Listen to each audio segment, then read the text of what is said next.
Tonight, smoky skies still threatening air quality for millions in the upper Midwest. That wildfire smoke continues to hover over the state. We do have a air quality alert out for the entire state of Minnesota until Monday. Warnings going out to primarily people with sensitive breathing conditions as smoke and haze are carried across the border from Canada's Manitoba province.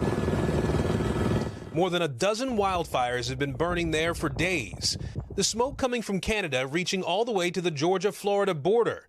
North Dakota environmental officials warning residents as forecasts show their air could hit the very unhealthy range, dangerous for all groups. And so when there's wildfires burning there, we feel it here. It just makes life more difficult. Also this weekend, 14 million people in the West under heat alerts. Temps could reach 110 degrees, possibly hitting records in places like Las Vegas, Reno, and Sacramento. And tonight, 4 million people in the nation's midsection at risk for severe weather, including Kansas and Oklahoma, with forecasters expecting thunderstorms, hail, and potentially tornadoes. This following Friday night's storms in the east, setting off tornado warnings from North Carolina all the way up to the D.C. region. A Maryland man capturing time-lapse video of a funnel cloud forming in the eastern part of the state.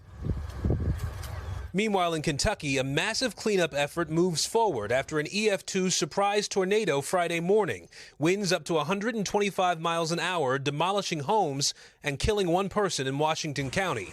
That as the peak of spring severe weather season ends today and hurricane season starts tomorrow. Aaron joins me now from Chicago. Aaron, Illinois also facing the possibility of bad air from those fires in Canada. Yeah, Jose, the air quality here finally reached the good range this afternoon, but tomorrow more smoke from those wildfires is anticipated in this area and the larger region, with the air finally clearing out possibly around midweek. Jose?